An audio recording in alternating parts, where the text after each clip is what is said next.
ആഭ്യന്തര പ്രശ്നങ്ങൾ അതല്ലെങ്കിൽ പരസ്പരമുള്ള കലഹങ്ങളെക്കുറിച്ചൊന്നും ഞാൻ സംസാരിക്കുന്നില്ല. അത് അവരുടെ ആഭ്യന്തര പ്രശ്നമാണ്, അവരുടെ സംഘടനയ്ക്കകത്തുള്ള പ്രശ്നമാണ്. അമ്മ എന്ന് പറയുന്ന സംഘടനയെ നമ്മൾ ബഹുമാനിക്കുന്നു. കാരണം കുറേ വർഷങ്ങളായിട്ട് മലയാള സിനിമയിൽ നിലനിൽക്കുന്നൊരു സംഘടനയാണ്. ഒരുപാട് മഹാരഥന്മാർ ചേർന്ന് ഉണ്ടാക്കിയൊരു സംഘടനയാണ്. അതിൻ്റെ ഒരു പാരമ്പര്യം വളരെ വലുതാണ്. എല്ലാ സിനിമാ സംഘടനകളുമായിട്ട് നല്ല രീതിയിൽ പോകുന്നൊരു സംഘടന തന്നെയാണ്. അതിനെ ഞാൻ അനുമോദിക്കുകയാണ്. ഒപ്പം ഇപ്പോൾ നടക്കുന്ന പ്രശ്നങ്ങൾ തീർച്ചയായിട്ടും ആഭ്യന്തര പ്രശ്നങ്ങളാണ്. ഒരു കാര്യം മാത്രമാണ് എനിക്ക് പറയാനുള്ളത്, അമ്മയിൽ ഉരുത്തിരിഞ്ഞു വന്നൊരു പ്രശ്നമാണ്. അത് നമ്മളെ ചെറിയ രീതിയിൽ ആശങ്കപ്പെടുത്തുന്നുണ്ടെന്നുള്ളതാണ്.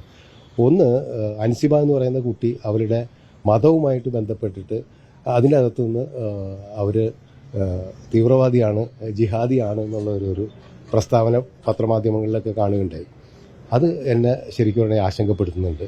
അത് മലയാള സിനിമയിൽ ഒരിക്കലും സംഭവിക്കാൻ പാടില്ലാത്ത, അങ്ങനെ ആരുടെയെങ്കിലും ഭാഗത്തുനിന്ന് അങ്ങനെ ഒരു തമാശയ്ക്കാണെങ്കിൽ പോലും അങ്ങനെ ഒരു പ്രസ്താവന വന്നിട്ടുണ്ടെങ്കിൽ, അതൊരു സംഘടനയുടെ അകത്തുനിന്ന് അതിൻ്റെ ഭാരവാഹികളുടെ അടുത്തുനിന്നൊക്കെ വന്നിട്ടുണ്ടെങ്കിൽ അത് ഗൗരവമായി പരിഗണിക്കേണ്ടതാണ്. അത് ഒരു സാമൂഹ്യ പ്രശ്നമാണ്. അതൊരു സംഘടനയുടെ ആഭ്യന്തര കാര്യമായിട്ട് മാത്രം കണക്കാക്കാൻ പറ്റില്ല. എനിക്കതിനെക്കുറിച്ച് മാത്രമേ പറയാൻ ഉള്ളൂ. കാരണം അടുത്ത കാലത്തായിട്ട് നമുക്ക് എല്ലാവർക്കും അറിയാവുന്നതാണ്, മൊത്തം കേരളീയ സമൂഹത്തിൽ ഏത് രീതിയിലാണ് സംഘപരിവാർ സംഘടനകളും അതിൻ്റെ ആശയങ്ങളുമൊക്കെ ജനങ്ങളിലേക്ക് എത്തുന്നതെന്ന് നമുക്കറിയാം. ഒളിഞ്ഞും തെളിഞ്ഞും മലയാള സിനിമയിലും അതിൻ്റേതായ അനുരണനങ്ങൾ പല രീതിയിലുണ്ട് എന്നുള്ളതാണ് സത്യം. അത് പല രീതിയിൽ പലയിടത്തുനിന്നും വരുന്നുണ്ടെന്നുള്ളത് നമ്മളെ വിഷമിപ്പിക്കുന്നൊരു കാര്യമാണ്. നമ്മളൊക്കെ ഇഷ്ടപ്പെടുന്ന പല കലാകാരന്മാർ തന്നെ പ്രത്യക്ഷമായി രാഷ്ട്രീയത്തിലൊക്കെ തന്നെയുള്ള ഒരു കാലഘട്ടത്തിലാണ് ഇപ്പോൾ നമ്മൾ നിൽക്കുന്നത്.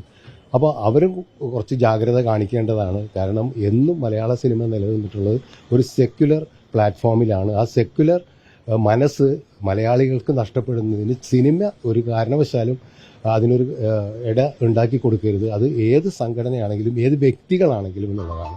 അപ്പോൾ അതുകൊണ്ട് തന്നെ അൻസിബയെ കേൾക്കാൻ തയ്യാറാവണം. അവർ പറയുന്ന കാര്യങ്ങൾ വളരെ ഗൗരവമുള്ളതാണ്. അങ്ങനെ വെറുതെ പറയുന്നൊരു കുട്ടിയല്ല എന്നാണ് ഞാൻ മനസ്സിലാക്കുന്നത്. അൻസിബയെക്കുറിച്ച് എനിക്ക് ആ രീതിയിലാണ് അറിയാവുന്നത്. കാരണം വ്യക്തമായ കാഴ്ചപ്പാടുള്ളൊരു കുട്ടിയാണ്. അത്തരം ചെറുപ്പക്കാരായിട്ടുള്ള ഒരു തലമുറ ഇവിടെയുണ്ട്. അവരുടെ വാക്കുകൾക്ക് നമ്മൾ വില കൊടുക്കണം എന്നുള്ളതാണ് എനിക്ക് പറയാനുള്ളത്. ആ ഒരു ആശയം മലയാള സിനിമയിൽ അങ്ങനെ ഒരു ചിന്ത എവിടെന്നെങ്കിലും ഉണ്ടായിട്ടുണ്ടെങ്കിൽ അത് പ്രോത്സാഹിപ്പിക്കാൻ പാടില്ല. അതിനെക്കുറിച്ചാണ് ചർച്ച ചെയ്യേണ്ടത്. അല്ലാണ്ട് അതിൻ്റെ അകത്ത് ആര് പ്രസിഡന്റ് ആവണം, ആര് ജനറൽ സെക്രട്ടറി ആവണം എന്നുള്ളതൊന്നും നമ്മുടെ പൊതുസമൂഹത്തിൻ്റെ വിഷയമല്ല.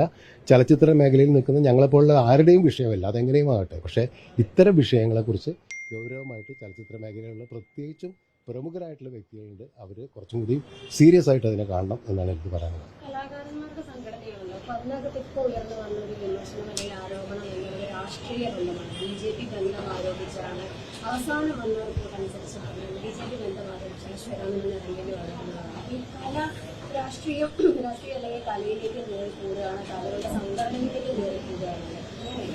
അല്ല, രാഷ്ട്രീയ പ്രവർത്തനം നടത്താൻ എല്ലാവർക്കും സ്വാതന്ത്ര്യമുണ്ട്. ഇപ്പോൾ ഒരു ചലച്ചിത്ര മേഖലയിൽ പ്രവർത്തിക്കുന്ന ഏത് സംഘടനയിൽപ്പെട്ട ആളായാലും അയാൾക്കൊരു പ്രത്യക്ഷ രാഷ്ട്രീയ കാഴ്ചപ്പാടുണ്ട്. ആ രാഷ്ട്രീയത്തോടൊപ്പം നിൽക്കുന്നതിന് യാതൊരു തെറ്റുമില്ല. അത് അവരുടെ വ്യക്തിപരമായ കാര്യമാണ്. അതിലൊന്നും എനിക്ക് അഭിപ്രായ വ്യത്യാസമില്ല. പക്ഷേ ചില ആശയങ്ങൾ അതിലേക്ക് അടിച്ചേൽപ്പിക്കുന്നതാണല്ലോ. അതാണല്ലോ ആ കുട്ടി പറഞ്ഞതിൻ്റെ ഒരു പ്രധാനപ്പെട്ട കാര്യം. അതുണ്ടാക്കുന്നത് വലിയൊരു ഭവിഷ്യത്താണ്. അത് പുതിയ തലമുറയെ സംബന്ധിച്ചോളം അതുണ്ടാക്കുന്നത്, പ്രത്യേകിച്ചും സിനിമ നമുക്കറിയാം. ഇപ്പോൾ ഇന്ത്യയിൽ തന്നെ കാണുന്നതാണ്. ഇപ്പോൾ കേരള സ്റ്റോറിയിൽ പോലുള്ള സിനിമകൾ, ഈ പ്രോപ്പഗാൻഡ സിനിമകൾ അത്രമാത്രം ജനങ്ങളിലേക്ക് എത്തുന്നൊരു കാലഘട്ടത്തിൽ മലയാളത്തിൽ നിന്ന് അത്തരം സിനിമകൾ ഉണ്ടാകുന്നൊരവസ്ഥ വരാൻ പാടില്ലല്ലോ. അപ്പോൾ ഈ ആശയങ്ങളുടെ ഒരു അതിങ്ങനെ ജനങ്ങളിലേക്ക് സ്പ്രെഡായി കഴിഞ്ഞിട്ടുണ്ടെങ്കിൽ, പ്രത്യേകിച്ചും ചലച്ചിത്ര മേഖലയിൽ പ്രവർത്തിക്കുന്നവരിലേക്ക് സ്പ്രെഡായി കഴിഞ്ഞിട്ടുണ്ടെങ്കിൽ, അത്തരം സിനിമകൾ മലയാളത്തിലേക്കൊക്കെ വന്നു കഴിഞ്ഞാൽ ഈ വെറുപ്പ് പ്രചരിപ്പിക്കുന്ന സിനിമകളൊക്കെ മലയാള സിനിമയിൽ ഉണ്ടായി കഴിഞ്ഞാൽ അതൊന്ന് അവസ്ഥ ഒന്ന് ആലോചിച്ച് നോക്കും. അപ്പോൾ അത്തരം കാര്യങ്ങളാണ് അവിടെ ചർച്ച ചെയ്യേണ്ടത്, അല്ലാതെ മറ്റു പ്രശ്നങ്ങളല്ല എന്നാണ് എനിക്ക് പറയാനുള്ളത്. അവരതിനെക്കുറിച്ച് തീർച്ചയായിട്ടും, കാരണം അവർ അത്രമാത്രം സെക്യുലർ ഒരു മനസ്സോടുകൂടി ഇത്രയും വർഷമായിട്ട് സിനിമയിൽ നിൽക്കുന്നവരൊക്കെ ആണല്ലോ അവരൊക്കെ. അവരുടെയൊക്കെ നമുക്ക് ജീവിതം കണ്ടാലറിയാം, അവരുടെ പ്രസ്താവനകൾ കണ്ടാലറിയാം, അവർ സഹകരിച്ചിട്ടുള്ള സിനിമകളൊക്കെ തന്നെ നമുക്ക് കണ്ടാലറിയാം. അപ്പോൾ അവർക്കൊരു ഉത്തരവാദിത്വം ഉണ്ടെന്നാണ് എനിക്ക് തോന്നുന്നത്. അതിൽ നിന്ന് ഒഴിഞ്ഞു മാറാനായിട്ട് തീർച്ചയായിട്ടും ആർക്കും കഴിയില്ല. അപ്പോൾ സംഘടനകളുള്ളവർ മാത്രമല്ല, മറ്റ് സംഘടനകളിലുള്ളവർ കൂടി അതിനെക്കുറിച്ച് ചിന്തിക്കണം എന്നാണ് എനിക്ക് പറയാനുള്ളത്. തീർച്ചയായിട്ടും അത് പരിഹരിക്കണമല്ലോ. അത്തരം കാര്യങ്ങൾ പരിഹരിക്കണം. മറ്റ് പ്രശ്നങ്ങളല്ല ഇവിടെ. ഇപ്പോൾ ഒരാൾ രാജിവെച്ച് പോകുന്നു, വേറൊരാൾ വരുന്നു എന്നൊക്കെ ഉള്ളത് വേറെ വിഷയമാണ്.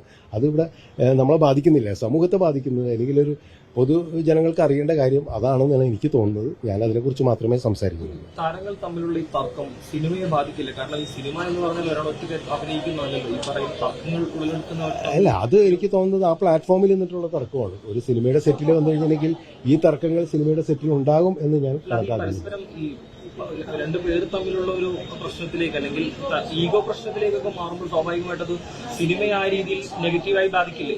അല്ല, അത് അവർ എന്താ പറയുക, അവർ ചർച്ച ചെയ്ത് തീരുമാനിക്കില്ല. അങ്ങനെ ഞാൻ പറഞ്ഞു, അത്തരം വിഷയങ്ങളെക്കുറിച്ച് ഞാൻ അഭിപ്രായം പറയുന്നില്ല. മറ്റൊരു കാര്യം, ഇതുമായിട്ട് ബന്ധപ്പെട്ടതല്ലാത്തൊരു കാര്യം എനിക്കിപ്പോൾ നിങ്ങൾ മാധ്യമങ്ങളുടെ മുമ്പിൽ പറയാനുള്ളതാണ്. എവിടെയെങ്കിലും പറയണമെന്ന് വിചാരിച്ചൊരു കാര്യമാണ് ഞാനിപ്പോൾ പറയുന്നത്. അതായത് സലീം കുമാറിന് സ്മാരകം ഉണ്ടാക്കുന്നു എന്നുള്ളതിനെക്കുറിച്ച് നമ്മളിപ്പോൾ ഈ തവണത്തെ ബഡ്ജറ്റിലുണ്ട്. നല്ല കാര്യം, സലീമിനെ പോലെയുള്ള ഒരാൾക്ക് ഇവിടെ സ്മാരകം ഉണ്ടാകേണ്ടത് തന്നെയാണെന്നുള്ളതാണ് നമുക്കെല്ലാവർക്കും അറിയാം. പക്ഷേ ഒരുപാട് പേര് അതുപോലുള്ളവരുണ്ട്. ഇപ്പോൾ നമ്മുടെ വിഖ്യാതനായിട്ടുള്ള ഗായകൻ ജയചന്ദ്രൻ്റെ പേരിൽ ഒരു സ്മാരകം ഉണ്ടായിട്ടില്ല തൃശ്ശൂർ. ജോൺസന്റെ പേരിൽ അക്കാഡമി വരുമ്പോൾ തന്നെ മ്യൂസിക് അക്കാഡമി വരുമ്പോൾ തന്നെ ജയേട്ടനെ തഴയുന്നു. ഇങ്ങനെ ഇപ്പോൾ മലയാള സിനിമയുടെ ആക്ടേഴ്സിന്റെ കാര്യം എടുത്തു കഴിഞ്ഞാൽ തന്നെ നെടുമുടി വേണു, ശ്രീനിവാസൻ, അങ്ങനെ ഒരുപാട് പ്രമുഖരായിട്ടുള്ള വ്യക്തികൾ, തിലകൻ, ഒടുവിൽ ഉണ്ണികൃഷ്ണൻ, വി ജെ ആന്റണിക്ക് പോലും സ്മാരകമില്ല എന്നുള്ളതാണ്. അപ്പം എനിക്കതിനുള്ള ഒരു കാര്യം പറയാനുള്ളതെന്ന് വെച്ച് കഴിഞ്ഞാൽ ഓരോ സ്ഥലത്തും ഓരോ സ്മാരകങ്ങൾ ഉണ്ടാക്കാന്ന് പറയുന്നത് അത്ര എളുപ്പമുള്ള കാര്യമല്ല. ഇനി ഭാവി തലമുറയ്ക്ക് അതുകൊണ്ട് എന്ത് ഗുണം എന്നുള്ള ഒരു പ്രതിമ ഉണ്ടാക്കിക്കൊണ്ട് എന്ത് ഗുണം എന്നുള്ളൊരു ചോദ്യം കൂടിയുണ്ട്. അതെനിക്ക് പറയാനുള്ള കാര്യം എന്ന് വെച്ച് കഴിഞ്ഞാൽ കഴിഞ്ഞ ഇടതുപക്ഷ സർക്കാരിന്റെ കാലത്ത് ഈ സാംസ്കാരിക സമുച്ചയങ്ങൾ ഉണ്ടാക്കിയായിരുന്നു. ഓരോ ജില്ലകളിലും സാംസ്കാരിക സമുച്ചയങ്ങൾ ഉണ്ടാക്കിയായിരുന്നു. അപ്പോൾ അത് എന്താണ് അതിന്റെ പ്രവർത്തനം എന്ന് അറിയില്ല. അതിനെക്കുറിച്ച് ബഡ്ജറ്റിലൊന്നും പറഞ്ഞു കേട്ടില്ല. അത് തുടരുന്നുണ്ടോ അതോ നിർത്തിവെക്കുകയാണോ? ഇപ്പോൾ 2-3 ജില്ലകളിൽ മാത്രമേ അത് പൂർണ്ണമായിട്ടുള്ളൂ എന്നാണ് ഞാൻ മനസ്സിലാക്കുന്നത്. അപ്പോൾ അതങ്ങനെ നിന്നുപോയെന്ന് അറിയില്ല.